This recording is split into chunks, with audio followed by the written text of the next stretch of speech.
Hello प्यारे बच्चों, आज की इस वीडियो में देखेंगे 8th ग्रेड अभ्यास पुस्तिका 2024-25 की आपकी न्यू बुक है। कक्षा 6 विषय हिंदी की आपकी बुक है पाठ 7। आज की इस वीडियो में देखेंगे पाठ 7। पाठ 7 में है हम बीमार ही क्यों हो। तो चलिए क्वेश्चन की ओर चलते हैं। पहला क्वेश्चन आता है आपका, स्वस्थ रहने के लिए क्या ज़रूरी है। तो आपको सही उत्तर में लगाना है संतुलित भोजन। इसके बाद नेक्स्ट क्वेश्चन आता है आपका दूसरा में है वर्तमान में जलवायु परिवर्तन का मुख्य कारण क्या है। तो आपको लिखना है सूर्य ताप। इस तरह से आपको कर लेना है। इसके बाद नेक्स्ट आता है आपका तीसरा में है उपवास किस तत्व की प्राप्ति का मुख्य साधन है। तो आपको उत्तर करना है ए नंबर आकाश। इसके बाद नेक्स्ट क्वेश्चन आता है आपका चौथा में है जिसमें जीवन नहीं होता वाक्यांश के लिए कौन सा एक शब्द प्रयुक्त होगा। तो आपको उत्तर में लिखना है डी नंबर निर्जीव। पाँचवें में है वायु तत्व की प्राप्ति का अन्य साधन क्या है। तो आपको लिखना है तैराकी। इसके बाद नेक्स्ट आता है आपका छठवा में है नीचे दिए गए शब्दों में से उचित शब्द चुनकर रिक्त स्थानों की पूर्ति कीजिए। प्रश्न क्रमांक 6 में है यदि आप प्रसन्न रहते हैं तो आकाश तत्व की अधिकता होती है। तो यहाँ पे आपको आकाश भरना है। 7वें में आपको जो यहाँ पे जल लिखना है और 8वां में विटामिन डी और 9वां में आपको लिखना है थलचर। इसके बाद नेक्स्ट आता है आपका 10वां में आपको भरना है अग्नि। तो इस तरह से आपको खाली स्थान भरना है। इसके बाद नेक्स्ट क्वेश्चन आता है आपका अति लघुत्तरीय प्रश्न क्रमांक 11 में है जलचर शब्द से आप क्या समझते हैं। तो आपको उत्तर में लिखना है जल में रहने वाले जानवर जलचर कहलाते हैं। 12 में है हमें कुछ समय धूप में रहने की सलाह क्यों दी जाती है। तो आपको उत्तर में लिखना है हमें कुछ समय धूप में रहने की सलाह इसलिए दी जाती है क्योंकि प्रातःकालीन किरणें त्वचा द्वारा रक्त में प्रवेश कर जाती है और अंदर पहुंचकर विटामिन डी की वृद्धि करती है। सूर्य के हमारे जीवन में बहुत फ़ायदे हैं। तो इस तरह आपको 12 का उत्तर लिखना है। इसके बाद नेक्स्ट आता है आपका 13। प्रश्न क्रमांक 13 में है नभचर और थलचर में कोई एक अंतर लिखिए। तो आपको उत्तर में लिखना है पक्षी आकाश के बिना नहीं रह सकते क्योंकि वे नभचर हैं और मानव पृथ्वी के बिना नहीं रह सकता क्योंकि वह थलचर है। तो इस तरह आपको लिखना है। 14 में है शरीर के बनने में किन तत्वों का समावेश है। तो आपको उत्तर में लिखना है शरीर के बनने में 5 तत्वों का समावेश है। पहला है आकाश, दूसरा वायु, अग्नि, जल, पृथ्वी। इसके बाद नेक्स्ट आता है आपका लघुत्तरीय प्रश्न क्रमांक 15 में ही दिए गए बिंदुओं पर 2-2 वाक्य लिखिए। तो आपको लिखना है पहले में लिखा है संतुलित आहार। तो आपको लिखना है हमें संतुलित आहार लेना चाहिए। दूसरा है संतुलित आहार हमें स्वस्थ बनाए रखता है। तीसरे में है संतुलित आहार से हम निरोगी रहते हैं। दूसरा में दिया है आपका व्यायाम पे हमें लिखना है हमें रोज़ व्यायाम करना चाहिए। व्यायाम से हमारी लंबी आयु होती है। व्यायाम से हम स्वस्थ और निरोगी बने रहते हैं। तो इस तरह आपको लिखना है। इसके बाद आता है आपका 16। प्रश्न क्रमांक 16 में है हम आहार में क्या लें जिससे हम स्वस्थ रहें। तो आपको उत्तर में लिखना है हमें आहार में 5 तत्व संतुलित मात्रा में लेना चाहिए ताकि हम स्वस्थ रहें। इसके बाद आता है आपका 17 में सूर्य का उचित लाभ आप कैसे ले सकते हैं।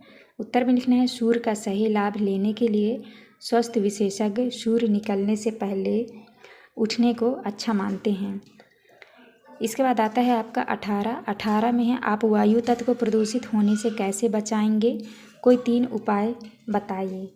तो आपका पहला उपाय है रासायनिक पदार्थों का कम उपयोग करके। दूसरा है पेट्रोल तथा डीजल से चलने वाले वाहनों का कम उपयोग करके। और तीसरा है उद्योग से निकलने वाले धुएं का सही प्रबंधन करके।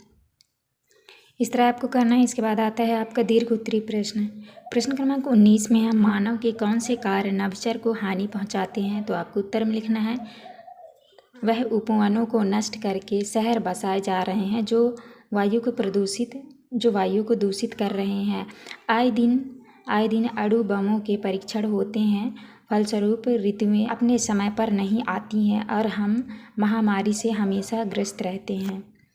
इसके बाद आता है आपका नेक्स्ट 20वां प्रश्न क्रमांक 20 में है, अग्नि तत्व हमारे शरीर के लिए क्यों उपयोगी है? शरीर में इसकी कमी की पूर्ति कैसे की जा सकती है? तो आपको उत्तर में लिखना है, अग्नि तत्व ऊष्मा, शक्ति, ऊर्जा और ताप का प्रतीक है। हमारे शरीर में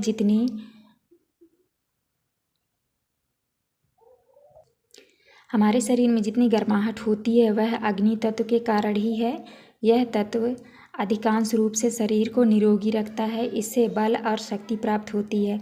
शरीर में अग्नि तत्व की पूर्ति स्वस्थ अग्नि तत्व वाले खाद्य पदार्थों में मसाले, मिर्च, काली मिर्च और लाल मिर्च जैसी तीखी शिमला मिर्च आदि से इस तत्व की पूर्ति की जा सकती है। इसके बाद नेक्स्ट आता है आपका पाठ 8 में है, संगीत शिरोमणि स्वामी हरिदास। तो चलिए इसका क्वेश्चन देखते हैं। पहला प्रश्न आता है आपका, संगीत शिरोमणि किसे कहा गया है? तो आपको उत्तर में लिखना है बी नंबर, स्वामी हरिदास को। दूसरा आता है, पक्षियों के बोलने को क्या कहते हैं? तो आपका उत्तर हो जाएगा कलक।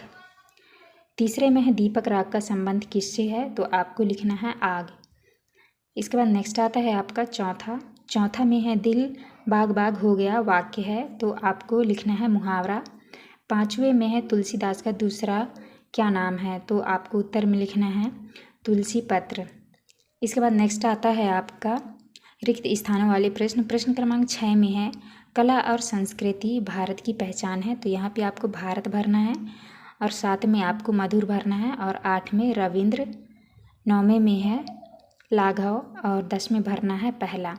तो इस तरह आप भर लीजिएगा। इसके बाद नेक्स्ट आता है आपका अति लघुत्तरीय प्रश्न क्रमांक 11 में है, मेघ मल्हार किसे कहते हैं? तो आपको उत्तर में लिखना है मेघ मल्हार वर्षा ऋतु में गाए जाने वाला राग है जो बादलों को आमंत्रित करता है।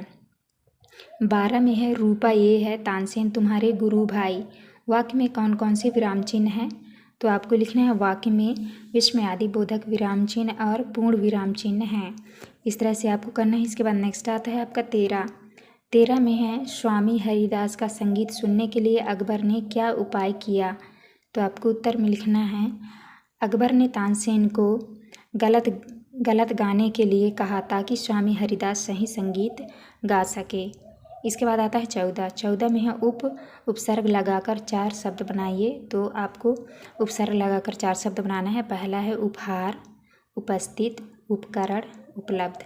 तो इस तरह आपको लिख लेना है। इसके बाद आता है आपका लघुत्तरीय प्रश्न क्रमांक 15 में है, पाठ के आधार पर बताइए कि दीपक राग के बाद राग मेघ मल्हार गाना क्यों आवश्यक है? तो आपको उत्तर में लिखना है, क्योंकि दीपक राग शरीर में गर्मी उत्पन्न करता है और राग मेघ मल्हार प्राणों की रक्षा करता है, इसलिए यह गाना आवश्यक है।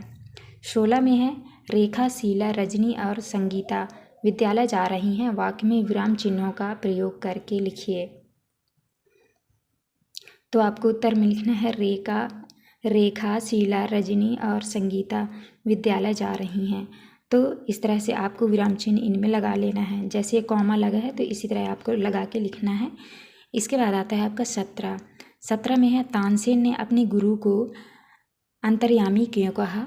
तो उत्तर में लिखना है, तानसेन ने अपने गुरु को अंतर्यामी कहा क्योंकि उनके गुरु तानसेन के मन की सभी बातें जान लेते हैं।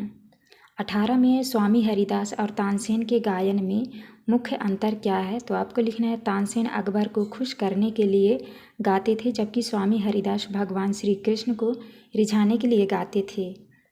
इसके बाद आता है आपका दीर्घ उत्तरीय प्रश्न क्रमांक 19 में है, सम्राट अकबर के 9 रत्नों में से किसी एक के बारे में 5 वाक्य लिखिए। तो आपको लिखना है, पहला है, तानसेन का वास्तविक नाम रामतनु पांडे था। दूसरा पॉइंट है, उनका जन्म 1506 को ग्वालियर जिले में हुआ था। तीसरे में है, तानसेन ने संगीत की शिक्षा स्वामी हरिदास से ली। चौथा है, तानसेन को भारत का संगीत सम्राट कहा जाता है। पांचवा है, तानसेन का विवाह प्रेम कुमारी नाम की लड़की से हुआ था। तो इस तरह आपको करना है। इसके बाद आता है आपका 20 प्रश्न क्रमांक 20 में है, भारत की कला और संस्कृति के बारे में 5 वाक्य लिखिए। तो आपको पहला है, भारत की कला और संस्कृति बहुत विविध है। दूसरा है, भारत की संस्कृति शिष्टाचार है। तीसरे में है, भारत विश्व की सबसे पुरानी सभ्यता का देश है। चौथा में है, भारत एकता का देश है। पांचवा है, हमारा देश भारत एक अनूठी संस्कृति सांस्कृतिक कला और परंपराओं का देश है। तो इस तरह से आपको कर लेना है। तो प्यारे बच्चों, ये था लास्ट क्वेश्चन। यहाँ पे हमारी वीडियो कंप्लीट होती है। वीडियो अच्छी लगी तो प्लीज़ हमारे चैनल को लाइक एंड सब्सक्राइब करिएगा। मिलते हैं अब नेक्स्ट वीडियो में।